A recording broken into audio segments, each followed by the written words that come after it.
Hello everyone, आज हम discuss करेंगे फीडिंग के बारे में। न्यू बेबी के लिए फीडिंग के बारे में 6 मंथ तक बेबी को कौन सा फीड देना चाहिए इसके बारे में, उसका हाइजीन कैसे मेंटेन करना चाहिए उसके बारे में, न्यू बेबी को कौन सा ब्रेस्ट मिल्क के अलावा और कौन सा फीड हम दे सकते हैं, कैसे देना है, इसका हाइजीन कैसे मेंटेन करना है, उसके बारे में हम सब डिस्कस करेंगे। तो सबसे पहले हम जानेंगे ब्रेस्ट मिल्क के बारे में। ब्रेस्ट मिल्क हम बेबी को 6 मंथ के लिए सिर्फ बेबी को ब्रेस्ट मिल्क ही देना है, ऐसा डॉक्टर्स लोग बोलते हैं और सब वही एग्री करते हैं और यही सच भी है, क्योंकि ब्रेस्ट मिल्क में बेबी को सारे डिसीज़ के सामने लड़ने के लिए शक्ति मिलती है जो किसी और मिल्क में से नहीं मिलती। तो सबसे बेटर बेबी के लिए लिक्विड गोल्ड जिसको बोलते हैं वो है ब्रेस्ट मिल्क। हम ब्रेस्ट मिल्क के बारे में कुछ जानेंगे। ब्रेस्ट मिल्क में सबसे पहले होता है कि फॉर मिल्क और हाइडन मिल्क, मतलब कि जब बेबी बाहर आता है, मॉम के ब्रेस्ट में से मिल्क बाहर आता है तो सबसे पहला जो मिल्क होता है वो येलो कलर का होता है, उसमें थोड़ा सा चिकास होती है। तो सब लोग बोलते हैं कि वो बेबी के लिए सेफ़ नहीं है, उसको फेंक देना है, बेबी को वो नहीं पिलाना चाहिए। लेकिन ये बेबी के लिए लिक्विड गोल्ड है, उसको बेबी को पिलाते हैं तो बेबी को जब बड़ा होता है तो सारी डिसीज़ जब होती है बेबी को तो उसका बॉडी, उसने ये पिया होगा तो वो एंटीबॉडी क्रिएट करेगा, तो बेबी के लिए वो सेफ़ है। दूसरी बात है कि बेबी के लिए ब्रेस्ट मिल्क 2 तरह के होते हैं, एक है फॉर मिल्क और दूसरा हाइडन मिल्क होता है। फॉर मिल्क पतला होता है और बेबी को इजीली डाइजेस्ट होता है, उसमें से बेबी को डिसीज़ के सामने लड़ने की शक्ति मिलती है। और दूसरा होता है हाइडन मिल्क, वो बेबी का पेट भरता है, उसमें से सारा न्यूट्रिशंस मिलता है। एक फैटी होता है और थोड़ा वाटरी होता है। वाटरी होता है, अगर बेबी ने वाटरी मिल्क पिया हो तो बेबी को वो इजीली डाइजेस्ट हो जाता है और बेबी को जल्दी से भूख भी लगती है। और अगर बेबी ने हाइडन मिल्क भी पिया है तो उसको भूख जल्दी से नहीं लगेगी, बेबी को सारा न्यूट्रिशन भी मिलेगा और उसमें से बेबी को सारी डिसीज़ के सामने लड़ने के लिए शक्ति भी मिलेगी। हमें कैसे पहचानना है कि बेबी के लिए फॉर मिल्क कौन सा है और हाइडन मिल्क कैसा है, तो उसकी कंसिस्टेंसी देखनी है। हाइडन मिल्क होता है वो थोड़ा वाइट होता है, थोड़ा थिक होता है, वो फैटी होता है। और जो फॉर मिल्क होता है वो थोड़ा वाटरी होता है। जब बेबी ब्रेस्ट मिल्क लेता है, सक करता है, तो पहला 15-10 मिनट में जो होता है वो फॉर मिल्क होता है। अगर आपने 10 या 15 मिनट एक साइड से लेके दूसरी साइड पर तुरंत ही बेबी को ले लिया है तो बेबी ने सिर्फ फॉर मिल्क ही लिया है और बेबी को बहुत ही जल्दी भूख लग सकती है। तो हो सके इतना बेबी को एक ही साइड से फॉर मिल्क और हाइडन मिल्क दोनों दो, उसके बाद ही उसकी साइड चेंज करो। अगर बेबी एक साइड उसने खाया है और उसका पेट भर गया है फिर भी आपको टेंशन लेने की बिल्कुल भी ज़रूरत नहीं है। जब बेबी दूसरी बार फीडिंग करेगा तो आप उसकी साइड चेंज कर दो, तब तक उसको एक ही साइड से मिल्क पिलाना है जब तक वो दोनों मिल्क बेबी पी ना ले। ऐसा नहीं है कि 10 या 15 मिनट में एक साइड से आप दूसरी साइड पे बेबी को डाल दो, ऐसा करने से बेबी सिर्फ फॉर मिल्क ही पिएगा, हाइडन मिल्क आपके अंदर रहेगा और उसमें आपको ब्रेस्ट में मिल्क की गांठें हो सकती है, तो वो आपके लिए भी हार्मफुल है और बेबी को न्यूट्रिशन बिल्कुल भी नहीं मिलेगा। बेबी को सिर्फ डिसीज़ के सामने लड़ने के लिए शक्ति मिलेगी लेकिन उसका पेट भरेगा नहीं। तो हो सके तो बेबी को एक ही साइड से पूरा मिल्क जब तक ना पी ले तब तक उसको एक ही साइड रखो। फॉर मिल्क जो होता है वो अलग अलग लेडीज़ के लिए अलग अलग हिसाब से बनते हैं, किसी का 10 मिनट तक आता है ऐसा बनता है, किसी का 15-20 मिनट तक भी फॉर मिल्क आता है, उसके बाद हाइडन मिल्क चल सकता है। ऐसा नहीं है कि सब लेडीज़ को 10-15 मिनट के लिए वो फॉर मिल्क ही आएगा उसके बाद ही हाइडन मिल्क स्टार्ट होगा, ऐसा नहीं है। अलग अलग लेडीज़ के हिसाब से फॉर मिल्क और हाइडन मिल्क दोनों अलग की टाइमिंग अलग अलग होती है, उसकी कंसिस्टेंसी और क्वांटिटी दोनों भी अलग होती है। तो आपको वो खुद पे एनालाइज करके आप डिसाइड करना पड़ेगा कि मेरे में कितने देर तक वो फॉर मिल्क आता है और कितनी देर बाद वो हाइडल मिल्क स्टार्ट होता है, उसके हिसाब से आप अपने बेबी को अपना ब्रेस्ट मिल्क पिला सकते हो।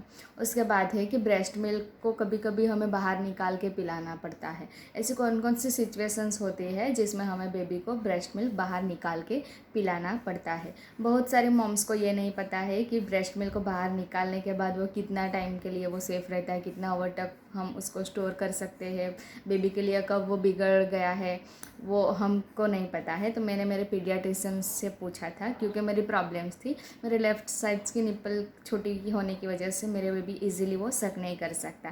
पहले वो बेबी अच्छे से सक कर सकता था लेकिन उसका मुंह बड़ा हो गया, मेरी निप्पल उसके लिए छोटी रह गई, तो वो अब अच्छे से सक नहीं कर सकता। इसलिए मैंने पीडियाट्रिशियन से पूछा था कि अगर बेबी को हम ब्रेस्ट मिल्क बाहर निकाल के पिलाए तो क्या वो बेबी के लिए सेफ़ रहेगा, अगर हमें निकाल के पिलाना है तो हम कैसे पिलाए, उसका हाइजीन कैसे मेंटेन करें, कितने देर तक वो ब्रेस्ट मिल्क बेबी के लिए सेफ़ है, कैसे स्टोर करें, वो सब मैंने डिस्कस किया था। उसके हिसाब से मैं आपको बताऊंगी। ब्रेस्ट मिल्क के बाहर निकालने के लिए आप ब्रेस्ट पम्प ले सकते हो या आपके हाथों को अच्छे से वॉश करके बाहर निकाल सकते हो। उसके बाद मेरे पीडियाट्रिशियन ने मुझे बोला था कि ब्रेस्ट मिल्क आपको बाहर निकाल के पिलाना है तो वो रूम टेम्परेचर पे 6 आवर्स तक वो बेबी के लिए सेफ़ रहेगा। और आपको फ्रिज में रखना है तो आप 24 आवर्स के लिए उसको फ्रिज में स्टोर कर सकते हो। उसके लिए स्टोरेज की बॉटल्स होती है कांच की, वो हम खरीद के रख सकते हैं और उसमें हम ब्रेस्ट मिल्क को स्टोर कर सकते हैं। वो रूम टेम्परेचर पे 6 आवर्स के लिए बेबी के लिए सेफ़ रहेगा। और फ्रिज में रखेंगे तो बेबी के लिए वो 24 आवर्स के बाद भी हम उसको पिला सकते हैं। बेबी को जब भी हमें वो बाहर निकाल के ब्रेस्ट मिल्क पिलाना है तो उसको फ्रिज में रखा हुआ मिल्क हो तो उसको बाहर निकाल के उसको रूम टेम्परेचर पे रखो और उसके बाद बेबी को पिला दो। उसको गर्म करने की भी ज़रूरत नहीं है, पानी गर्म पानी में रखने की भी ऐसा कुछ भी नहीं करना है, ऐसे ही देना है, ऐसा मेरे पीडियाट्रिशियन ने मुझे बोला था। और दूसरी बात है कि हमें कब पता चलेगा कि जो हमने बाहर निकाला है वो ब्रेस्ट मिल्क बेबी के लिए सेफ़ नहीं है, बिगड़ गया है, तो उसके ऊपर हल्का सा परपोटा हो जाएगा तो वो हमें दूध बेबी को नहीं पिलाना है, वो बेबी के लिए बिल्कुल भी सेफ़ नहीं है। वर्किंग वूमेन हो या कहीं पे बाहर पे गई हो और बेबी को ब्रेस्ट मिल्क पिलाना है तो हम ऐसे स्टोर करके बेबी को ब्रेस्ट मिल्क दे सकते हैं।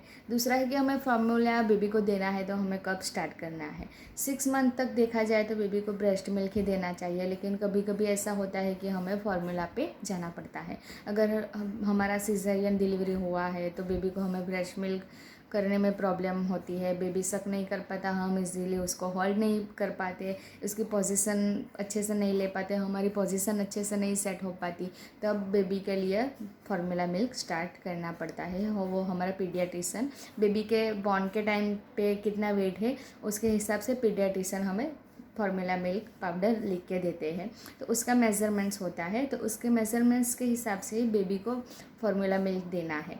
फार्मूला मिल्क देते वक्त उसका जो बाउल है, उसकी जो स्पून है, वो अच्छे से गर्म पानी में वॉश कर से उसका अच्छे से हाइजीन मेंटेन करके उसको देना है। अगर आपने फार्मूला मिल्क स्टार्ट किया है तो वो उसको गर्म पानी में उसकी 3 बॉटल्स डाल के उसको हल्का सा गुनगुना करके उसमें जो मेज़रमेंट के हिसाब से दिया है पाउडर उसको डाल के उसको पिला दो।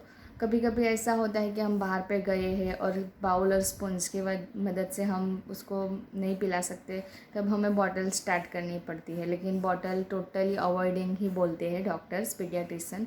तो बॉटल्स 3 मंथ्स तक के लिए तो नहीं यूज़ करनी चाहिए, लेकिन कभी हमारे साथ ऐसी सिचुएशंस होती है कि हमें बॉटल से मिल्क देना पड़ता है। अगर हमें छोटे से बेबी को कहीं बाहर पे लेके गए हो, हमारे डॉक्टर्स के पास लेके गए हो, कहीं पे भी लेके गए हो, तो हम स्पून या बाउल से उसको दूध नहीं पिला सकते, तब हम बॉटल यूज़ करना है। तो हमें उसके वेसल्स का कैसे हाइजीन मेंटेन करना है वो भी मैं आपको बताऊंगी। अगर उसको काऊ मिल्क देना है तो वो कब देना है, कैसे देना है, वो सब हम आज डिस्कस करेंगे। अब डिस्कशन करेंगे कि फार्मूला मिल्क बहुत सारे ऐसे जनरेशन्स है, अभी हमारे जनरेशन्स के पेरेंट्स हैं वो समझते हैं कि फार्मूला मिल्क बेबी के लिए सेफ़ है या नहीं है।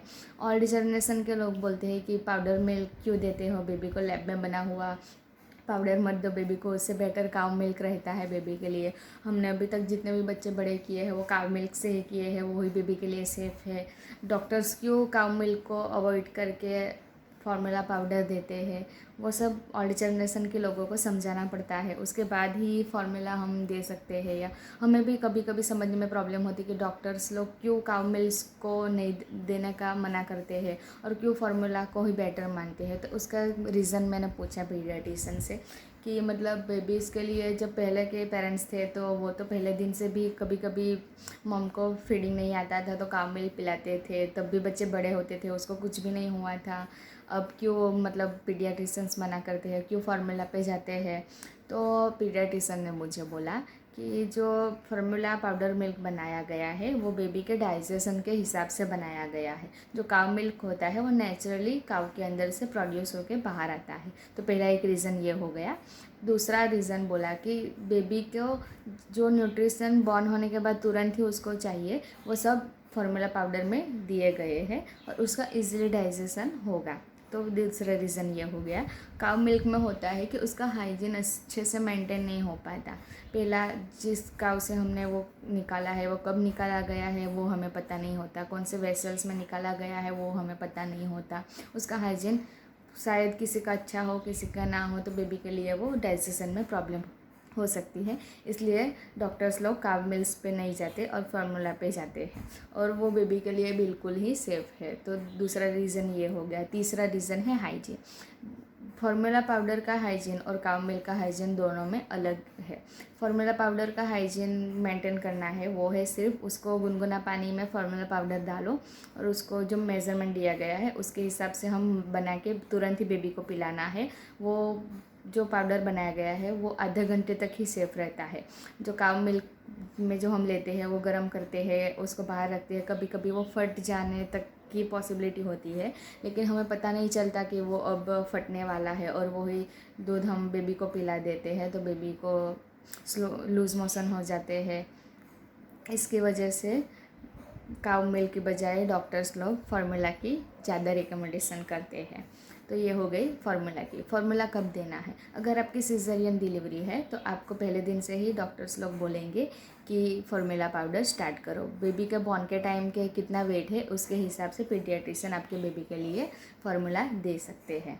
तो ये गई फार्मूला की बात। आपको फार्मूला देने के कौन से वेसल्स में दे, तो बाउल और स्पून सबसे बेटर रहता है। कोई भी 6 मंथ तक बेबी को हो सके तो स्टेरिलाइजिंग वाला बाउल स्टील का और स्पून से ही उसको मिल्क पिलाना है।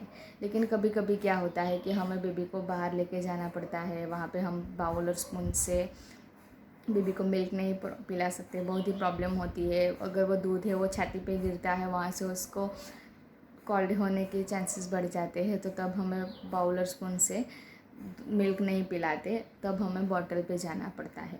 बॉटल्स डॉक्टर लोग टोटली मना ही करते हैं, लेकिन हमारी सिचुएशन के अकॉर्डिंग कभी कभी हमें बॉटल्स यूज़ करनी है। तो बॉटल्स कब यूज़ करनी है उसके लिए भी मैं आपको बताऊंगी। अब है काउ मिल्क। काउ मिल्क क्यों नहीं देना चाहिए और क्यों देना चाहिए? बेबी के लिए काउ मिल्क वैसे देखा जाए तो बहुत ही सेफ है, बेबी को वो डाइजेशन हो जाएगा। उसके लिए उसका हाइजीन मेंटेन करना बहुत ही, अगर आपने अच्छे से काउ मिल्क का हाइजीन मेंटेन किया है तो बेबी को आप काउ मिल्क 3 मंथ्स के बाद भी दे सकते हो। अगर आपको कोई प्रॉब्लम हो तो आप उसको दूसरे महीने से भी दे सकते हो, लेकिन डॉक्टर उसको टोटली मना करते हैं। लेकिन हमारी सिचुएशन के अकॉर्डिंग हम उसको देना हो तो हम दे सकते हैं, लेकिन हाइजीन मेंटेन करने के बाद ही। अभी तक सभी लोगों ने पिलाया है तो हम भी पिला सकते हैं, लेकिन टोटली हाइजीन मेंटेन के साथ। तो हम जानेंगे कि काउ मिल्क को कैसे पिलाना है। काउ मिल्क जब भी आपको बेबी को पिलाना है तो इतनी क्वांटिटी में ही उसको आपको उबालना है। पूरा उबाल आने के बाद उसमें से मलाई अलग कर लो और उसमें जो बाकी का मिल्क रहे उसमें वायुवरण डाल के फिर से एक बार उबालो, उसको ठंडा करो और उसके बाद ही उसको बाउल और स्पून से पिलाओ। पहली फीड में ही वो सारा मिल्क ख़त्म हो जाना चाहिए। दूसरी बार में आपको दूसरी बार उबालना है। जब आपका बेबी को भूख लगेगी और आपको काउ मिल्क देना है तभी उसको अच्छे से उबाल के ठंडा करके उसको बाउल और स्पून से दो।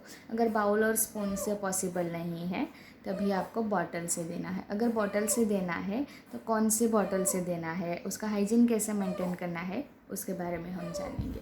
तो बॉटल से अगर आपको फीड देना है तो सबसे पहले बॉटल्स को बेबी एक्सेप्ट नहीं करेगा। जब आपका ब्रेस्ट फीड बेबी ले रहा है तो उसको स्टार्ट करना है कि अगर आपके बेबी को आपको बॉटल्स देना है तो स्टार्ट करनी है तो उसका पोजीशन उसका ब्रेस्ट के पास उसका सर रखो, उसको ऐसे पिलाओ जैसे आप ब्रेस्ट से उसको मिल्क दे रहे, ऐसे उसकी बॉटल पकड़ो। आपको कौन सी बॉटल मतलब यूज़ करनी है तो वो है, आप हो सके तो अभी BPA फ्री मतलब कि बिस्फिनोल ए। बिस्फिनोल ए प्लास्टिक में वो पाया जाता है जिसकी वजह से बेबी को हार्म हो सकता है, उसके फ्यूचर में उसको कैंसर होने की पॉसिबिलिटी रह सकती है। तो BPA नहीं हो ऐसी बोतल ही आपको ख़रीदनी है। प्लास्टिक की बोतल आपको टोटली अवॉइड ही करनी है। अभी स्टील की बोतल, स्टेनलेस स्टील की बोतल और ग्लास मटेरियल्स की बोतल आ गई है और एंटीकॉलिक है, जिसकी वजह से बेबी को गैस नहीं होता। उसकी जो निप्पल होती है उसके नीचे एक वाल्व होता है और उस वाल्व में से आपका बेबी का स्टमक का जो हवा होती है वो सीधी बॉटल में जाएगी और उसको कॉलिक नहीं होगा। तो बेबी को आपको जब भी बॉटल से फीड देना है तो सबसे पहले उसको मटेरियल उसका चूज़ करो जो बेबी के लिए सेफ़ है, एंटीकोलिक है और बीपीए फ्री है। बीपीए प्लास्टिक में पाया जाता है तो प्लास्टिक की बॉटल अवॉइड ही करनी है। प्लास्टिक जब उसको उबालते हैं तो वो उसमें फ्लेवर छोड़ती है और उससे बेबी को कैंसर, इन फ्यूचर में कैंसर होने की पॉसिबिलिटी है। तो आपको प्लास्टिक की बॉटल बिल्कुल भी नहीं यूज़ करनी है। तो आपको सबसे पहले बॉटल्स का मटेरियल सिलेक्ट करना है। आप स्टेनलेस स्टील ले सकते हो या तो फिर ग्लास मटेरियल की बॉटल्स ले लेते हो। मैं ज़्यादा ग्लास की बॉटल रिकमेंड करती हूँ क्योंकि ग्लास की बॉटल में अगर हमने वॉश किया है, अगर उसमें से मिल्क का कोई भी पार्टिकल्स अंदर रह गया है तो हमें कांच की बॉटल में वो ईजिली दिख जाएगा, तो हमें उसे दोबारा भी वॉश कर सकते हैं। अगर बेबी के फीड के लिए जो भी हमने वेसल्स रखे हैं, बाउल रखा है, स्पॉन्ज रखा है, फीडिंग स्पून रखा है, उसका स्टोंग रखा है, उसकी बॉटल्स है, उसको सबको एक अच्छे से डिटर्जेंट से वॉश करो। लिक्विड जो वेसल्स के लिए होता है उससे उसको वॉश करो, अच्छे से वॉश करो। उसके बाद उसको स्टरीलाइजिंग करो। स्टरीलाइजिंग की 3 मेथड है, वो 3 मेथड आपको मैं बता दूंगी। तो सबसे हम ओल्ड मेथड से उसको स्टरीलाइजिंग करते हैं। एक पतीला ले लो, उसमें पानी भर के वो सब जितने भी बर्तन बेबी के लिए फीडिंग के लिए रखे हैं वो सब उबाल के रखो। उसके बाद अच्छे से कपड़े से उसको वॉश कर साफ़ करके उसको बाहर अच्छे से ढक के रखो। जब भी बेबी को फीड करवाना हो तो फिर से उसको उबलते पानी में डाल दो, एक बार फिर से निकाल के अच्छे से कॉटन के कपड़े से साफ़ कर लो। उसके बाद ही उसको फीड दो। वो फॉर्मूला हो या काउ मिल्क हो या आपका भी मिल्क हो, तो उसको उसका हाइजीन अच्छे से मेंटेन करना पड़ेगा। सबसे ज़्यादा हाइजीन मेंटेन करना पड़ता है काउ मिल्क में। वो फट सकता है तो बेबी को बहुत ही प्रॉब्लम होती है। तो सबसे ज़्यादा ध्यान उसको यही रखना है कि जब भी बेबी को देना है तभी उसको उबाल के ठंडा करके उसको एक ही फीड जितना गर्म करके उसको देना है। और जब भी बॉटल्स से हम उसको फीड देते हैं तो एक ही फीड देनी है। एक बार बॉटल से एक ही फीड देके उसको फिर से वॉश करनी है, गर्म पानी में, उबलते पानी में रखना है, कॉटन के कपड़े से निकाल के वापस रखना है। जब दूसरा फीड हम देते हैं तो फिर से वही बॉटल उबलते पानी में डालना है और उसके बाद उसको देना है। ध्यान रहे कि एक ही बोतल में अगर हमने एक बार फीड दिया है तो दूसरी बार वही बोतल में बिना धोए या स्टरलाइजिंग किए बिना उसको दूसरी बार फीड नहीं देना है। उसको उबलते पानी में ही रख के ही देना है। तो वो ध्यान रहे। सबसे जो क्यों मना करते हैं बॉटल्स में डॉक्टर फीड देने के लिए, उसकी जो निप्पल होती है उसमें से जो मिल्क के ड्रॉप्स लगे होते हैं वो एयर के कॉन्टेक्ट्स में होते हैं, तो वो बेबी के पेट स्टमक में जाके उसको ख़राब कर सकता है और बेबी को लूज मोशन हो सकता है। उसकी वजह से बेबी को बॉटल से फीड देने के लिए डॉक्टर्स लोग मना करते हैं। लेकिन आप अच्छे से हाइजीन मेंटेन करके देना चाहते हो तो आप कभी भी उसको फीड दे सकते हो। ध्यान रहे कि आपका बेबी का स्टमक, उसका डाइजेशन अच्छे से करना चाहिए। तो काउ मिल्क आप दे सकते हो, लेकिन बहुत ही अच्छे से हाइजीन मेंटेन करने के बाद। अगर आप दूसरी मेथड है कि आप स्टरीलाइजिंग स्टीम के अकॉर्डिंग करो, वो सबसे बेटर रहता है कि स्टीम स्टरीलाइजन आप करो। मतलब कि एक बड़ा सा बर्तन ले लो, उसमें नीचे थोड़ा सा पानी रखो, उसके ऊपर एक स्टैंड रखो, उसके ऊपर आप जो भी बेबी का फीडिंग के लिए जितने भी बर्तन रखे हैं, बाउल है, स्पून है, वो सब उल्टा करके उसके ऊपर रख के उसको ढक दो। 10 मिनट या 5 मिनट के लिए उसको स्टीम होने के लिए रख दो। उसके बाद उसको निकाल के उसमें कॉटन के अच्छे से रख के उसको साइड पे रख दो। वो सबसे बेस्ट होता है क्योंकि जब हम पतीले के पानी में उसके वेसल्स डाल के उसको स्टरीलाइज़ करते हैं तो पानी में जो बैक्टीरिया होते हैं वो तो बॉइलिंग होने की वजह से वो मर ही जाते हैं, लेकिन उसमें जो खार रहता है वो बेबी के जो हम फीडिंग के लिए यूज़ करते हैं वो बर्तन पे चिपक जाते हैं, तो कभी कभी वो बेबी के स्टमक में जाने के चांसेस रह सकते हैं। तो बेटर है कि आप स्टीम स्टरीलाइजेशन करो। तो ये हो गई हमारी स्टीम स्टरीलाइजेशन की दूसरी मेथड। हम जैसे इडली बनाते हैं, ढोकला बनाते हैं, वैसे हम थोड़ा सा पानी नीचे रख के उस पर ऊपर स्टैंड या थाली रख के उसके ऊपर उल्टा करके उसके बर्तन को हम स्टरीलाइज़ कर सकते हैं। उससे ऐसे भी हम हाइजीन मेंटेन कर सकते हैं और ये बहुत ही अच्छी मेथड है घर पे स्टरीलाइजेशन करने की। तीसरी मेथड है कि स्टरीलाइज़र मशीन होता है, वो 2000 से स्टार्ट होता है, वो अच्छा है। वो आप कहीं बाहर पे भी जाते हो तो वो आपके लिए बहुत ही बेटर रहता है स्टरीलाइजेशन करने के लिए। तो वो आप ख़रीद लो। 6 बॉटल्स ले लो। एक फीड के लिए वो एक ही बॉटल यूज़ करो, उसको अच्छे से सिंपल से पानी या डिटर्जेंट से वॉश करके रख लो। दूसरी बार जब फीड देना हो तो दूसरी बॉटल से दे दो। तीसरी बार जब आपको फीड देना है तो तीसरी बॉटल ले लो, चौथी बॉटल ले लो। ऐसे आपको पूरे दिन में जितनी भी बार फीड देना है तो अलग अलग बॉटल से आप दे लो। एक साथ तब तक के लिए वॉश करके रख दो और एक साथ उसको स्टरीलाइज़र कर दो, तो वही आपके लिए बेटर रहता है। तो ये 3 मेथड्स की स्टरीलाइजिंग हो गई। तो ये है फीडिंग के बारे में बेबी के लिए एक छोटा सा वीडियो। Bye bye.